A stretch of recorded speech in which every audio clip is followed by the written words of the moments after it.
हर हर महादेव दोस्तों, केदारनाथ यात्रा में आपका स्वागत है। इस वीडियो में मैं आपको केदारनाथ यात्रा की संपूर्ण जानकारी दूंगा, वो भी स्टेप बाय स्टेप। इसमें मैं आपको बताऊंगा कि आप स्टेशन से सोनप्रयाग और सोनप्रयाग से आगे गौरीकुंड और गौरीकुंड से केदारनाथ की यात्रा कैसे शुरू करेंगे और रजिस्ट्रेशन के बारे में भी बताऊंगा। यात्रा के समय हमें कहां पर क्या क्या देखने को मिलेगा और इसी के साथ यहाँ पर हम कहाँ ठहर सकते हैं और कहाँ घूम सकते हैं, उसके बारे में भी संपूर्ण जानकारी दूंगा। तो आपको अपने किसी भी नज़दीकी रेलवे स्टेशन से ट्रेन पकड़कर यहाँ हरिद्वार या फिर ऋषिकेश आ जाएं। इन दोनों रेलवे स्टेशन से बाहर निकलते ही आपको बस स्टैंड दिखेगा, जहाँ पर कि आपको उत्तराखंड की गवर्नमेंट बस मिल जाएगी, जो कि आपको सीधे ले जाएगी सोनप्रयाग। सरकारी बस का चार्ज 600 रुपए है और अगर आप प्राइवेट बस करेंगे तो उसका 800 रुपए तक का किराया लगेगा। और यह बस आपको 7 से 8 घंटे में पहुँचा देगी सोनप्रयाग से 2 किलोमीटर पहले सीतापुर के बस स्टैंड पर। वहीं से आपको आगे प्रयागराज या फिर गौरीकुंड जाना होगा। अगर आप ज्यादा लोग हैं तो आप अपनी प्राइवेट टैक्सी भी करके सीधे प्रयागराज पहुंच जाएं। अगर आप अपने खुद के व्हीकल से आ रहे हैं या फिर प्राइवेट टैक्सी करके आ रहे हैं तो आपको एक और बेनिफिट मिलेगा। जब आप सोनप्रयाग की तरफ जा रहे होंगे तो रास्ते में आपको दिखेगा देवप्रयाग, जहां पर कि आपको भागीरथी और अलकनंदा नदी का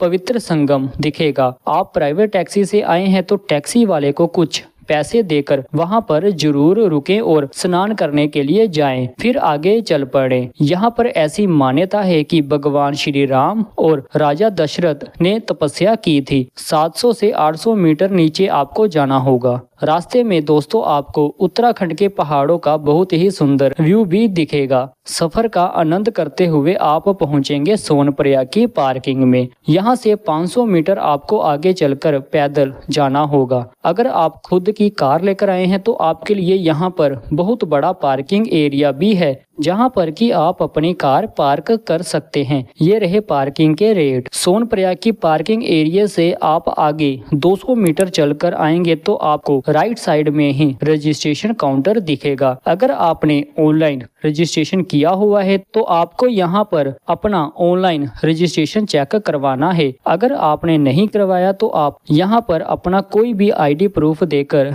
रजिस्ट्रेशन करवा लें। ऑनलाइन रजिस्ट्रेशन करने के लिए ये वेबसाइट है, आप इस वेबसाइट पर जाकर ऑनलाइन रजिस्ट्रेशन कर सकते हैं। ऑनलाइन रजिस्ट्रेशन कैसे करना है उसकी वीडियो का लिंक मैंने डिस्क्रिप्शन में दिया हुआ है, आप देख सकते हैं। सोनप्रयाग में रजिस्ट्रेशन चेक करने के बाद आपके पास 2 ऑप्शन हैं। आप सोनप्रयाग में भी रूम ले सकते हैं या फिर आप आगे गौरीकुंड में जाकर रूम ले सकते हैं। अगर आपके पास समय है तो आप आगे गौरीकुंड चले जाएं, नहीं तो आप सोनप्रयाग में ही रूम ले लें। यहाँ पर आपको 800 से 1000 रुपए में रूम मिल जाएगा। त्योहारों के समय यहाँ पर रूम 1200 से 2000 रुपए तक का हो जाता है। अगर आपने आगे गौरीकुंड में जाना है तो सोनप्रयाग की मार्केट से लगभग 500 मीटर आगे चलकर आपको टैक्सी मिल जाएगी। सोनप्रयाग से गौरीकुंड की दूरी लगभग 6 किलोमीटर की है और टैक्सी वाला आपसे 50 रुपए पर पर्सन चार्ज करेगा। दोस्तों अब मैं आपको बता दूं कि गौरीकुंड में अगर आप रहोगे तो आपको सुबह जल्दी उठकर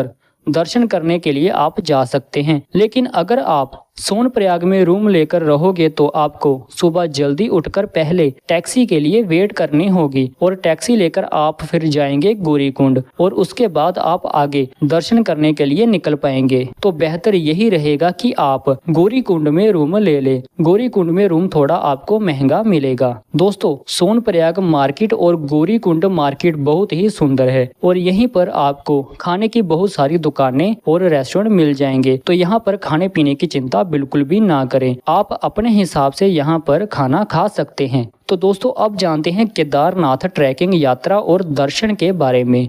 केदारनाथ ट्रैकिंग यात्रा शुरू करने से पहले आपको गौरीकुंड के पास ही उमापति महादेव मंदिर और गौरी माई मंदिर दिखेगा, जहां पर कि आप जाएं दर्शन करें। गौरी माई मंदिर के राइट साइड से ही नीचे की ओर सीढ़ियां जाती हैं जो कि तप्त कुंड की ओर जाती हैं, जहां पर कि आप जाएं और सबसे पहले स्नान करें। उसके बाद आप आगे अपनी यात्रा शुरू करें। अगर आप चढ़ाई नहीं कर सकते तो यहाँ पर आपको पालकी और घोड़े खच्चरों की सुविधा भी मिलेगी, जो कि आपको ऊपर केदारनाथ की तरफ ले जाएगी। ये रही उनकी लिस्ट। लेकिन बढ़िया यही रहेगा कि आप खुद पैदल यात्रा करें, अगर आप कर सकते हैं तो। दोस्तों, घोड़ा पड़ाव के सामने ही आपको एक गेट दिखेगा, जहां पर कि आपकी पैदल यात्रा होगी शुरू। पैदल यात्रा थोड़ा कठिन भी है, और जब आप पैदल यात्रा कर रहे होंगे तो आपको बहुत ही मजा भी आएगा। और रास्ते में आपको बहुत सारी खाने की दुकानें भी मिलेगी, वॉशरूम भी होगा और मेडिकल की सुविधा भी उपलब्ध है। हर हर महादेव का नाम जपते हुए आप अपनी पैदल यात्रा करते जाएं और केदारनाथ मंदिर की ओर बढ़ते जाएं। तो इस यात्रा में सबसे पहले आपको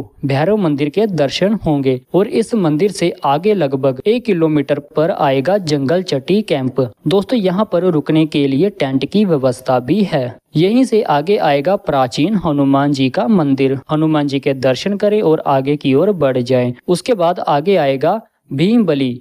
यहाँ पर भी रुकने के लिए टेंट की सुविधा उपलब्ध है, और यहाँ से भी आपको घोड़ा खच्चर की सुविधा मिल जाएगी। ये रही लिस्ट, और आप आगे की ओर चल पड़े। चलने के बाद आपको आगे एक पुल दिखेगा। यह पुल पार करने के बाद जो आगे की चढ़ाई होगी वो थोड़ी सी मुश्किल होगी। जैसे जैसे आप ऊपर की ओर जाते जाएंगे वैसे वैसे मौसम भी सुंदर होता जाएगा, और खाने पीने का सामान भी महंगा होता जाएगा। इसी यात्रा में आगे आएगा छोटा लिंचोली, जहां पर की रुकने की व्यवस्था भी है। आप यहां पर थोड़ी देर विश्राम भी कर सकते हैं। दोस्तों, छोटी लिंचोली से लगभग 10 किलोमीटर की दूरी पर ही है केदारनाथ मंदिर। आगे जब आप पैदल यात्रा कर रहे होंगे तो आपको आगे मिलेगा बड़ी लिंचोली, और यहीं से आगे चलते हुए केदारनाथ मंदिर से 1 किलोमीटर पहले ही घोड़ा खच्चर पड़ाव आएगा। अगर आपने घोड़ा खच्चर किया हुआ है तो आपको यहीं पर उतारेगा, और यहीं से आपको 1 किलोमीटर आगे पैदल चलकर मंदिर की ओर जाना होगा, और उसी के आगे लगभग 400 मीटर की दूरी पर आएगा हेलीपैड। अगर आप हेलीपैड से आए हैं तो हेलीपैड आपको यहीं पर उतारेगा। तो दोस्तों, अब मैं आपको बताता हूँ कि हेलीपैड की सुविधा आपको कहाँ कहाँ मिलेगी। पहला है गुप्तकाशी, दूसरा है फटा, तीसरा सिरसी। इन तीनों जगहों से आपको हेलीपैड की सुविधा मिल जाएगी। आप यहीं से हेलीपैड लेकर सीधे यहां पर आ सकते हैं। हेलीपैड अगर आपको बुक करना है तो आप इस वेबसाइट के जरिए कर सकते हैं। दोस्तों, इस यात्रा में आगे ही आपको टोकन काउंटर दिखेगा, जहां पर कि आपको दर्शन टोकन लेना होगा। टोकन के अंदर एक टाइमिंग स्लॉट दिया होगा। यह टाइमिंग के अंदर अंदर आपको दर्शन करके वापस आना होगा। और हाँ दोस्तों, टोकन अपने पास ही रखना। आपके पास टोकन होना बहुत ही जरूरी है। केदारनाथ मंदिर के पास ही रुकने की व्यवस्था भी है। यहाँ पर भी आपको टेंट में रुकने की सुविधा मिल जाएगी। मंदिर के पास बहुत सारे होटल और डोरमेंट्री की सुविधा भी है। मंदिर के आसपास भी बहुत सारे रेस्टोरेंट और खाने की सुविधा है, जहाँ पर कि आप बढ़िया खाना खा सकते हैं। मंदिर की सीढ़ियों के पास ही प्रसाद मार्केट भी है, जहां पर कि आप प्रसाद भी ले सकते हैं। उसके बाद आप आगे मंदिर में दर्शन करने के लिए जाएं। मंदिर के पास ही आपको जूता काउंटर दिखेगा, जो कि पर पर्सन 10 रुपये चार्ज करेगा। आप वहां पर अपने जूते जमा कराएं और मंदिर में दर्शन करने के लिए आगे चल पड़े। भोले बाबा जी के दर्शन करने के बाद जब आप बाहर आएंगे तो ईशा ईशनेश्वर महादेव मंदिर दिखेगा, जहां पर कि आप जाएं और दर्शन करें। उसके बाद मंदिर के पीछे ही आपको दिखेगा एक पवित्र कुंड, जहां पर कि आप अपने घर के लिए जल ले सकते हैं। और पास ही आपको दिखेगा भीमशिला। भीमशिला के दर्शन करने के बाद आप आगे श्री आदि गुरु शंकराचार्य जी की समाधि है, वहां पर भी जाएं। तो अगर आप शाम तक वहीं रुके हैं तो यहाँ 7 बजे की महाआरती मिस बिल्कुल भी ना करें। यहीं से आप आगे भैरव बाबा जी के दर्शन करने के लिए निकल जाएं। यहाँ से आपको लगभग 800 मीटर की खड़ी चढ़ाई करनी होगी, जो कि काफी मुश्किल है। यहाँ पर आपको पिट्ठू की सुविधा भी मिलेगी। भैरव बाबा जी के मंदिर में पहुंचकर आप भैरव बाबा जी के दर्शन करें, और यहीं से आपको केदारनाथ धाम का बहुत ही सुंदर दृश्य भी दिखेगा। भैरव बाबा मंदिर के दर्शन करने के बाद आप नीचे की ओर आ जाएं रेतस कुंड। उसके बाद आप वापस नीचे की ओर आएंगे तो आपको मंदिर के राइट साइड पुल पार करके आप पहुंच जाएंगे बाबा बर्फानी मंदिर। बाबा बर्फानी मंदिर में दर्शन करने के बाद लगभग 1.5 किलोमीटर की ट्रैकिंग आपको पहुंचा देगी मोदी गुफा, जहां पर कि मोदी जी ने साधना की थी।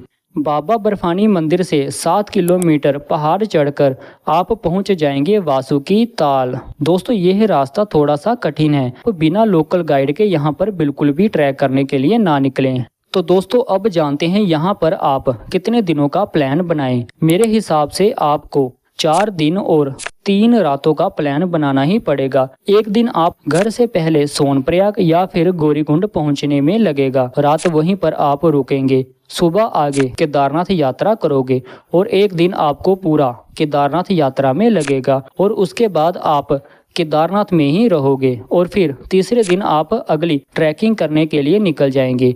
उसके बाद आप वापस गौरीकुंड या प्रयागराज आ जाएंगे और फिर वहीं से आप वापस अपने घर की ओर रवाना हो पाएंगे। इस वीडियो में मैं आपको खर्चे के बारे में बिल्कुल भी नहीं जानकारी दूंगा, क्योंकि आप अपने हिसाब से खर्चा करोगे। मेरे हिसाब से लगभग आपका पर पर्सन 7,000 रुपये तक का खर्चा हो जाएगा। तो दोस्तों ये थी केदारनाथ धाम की संपूर्ण यात्रा की जानकारी। आशा करता हूँ कि आपको यह जानकारी अच्छी लगी होगी। उसी के साथ वीडियो को लाइक करना बिल्कुल भी ना भूलें और कमेंट में हर हर महादेव भी लिख दें।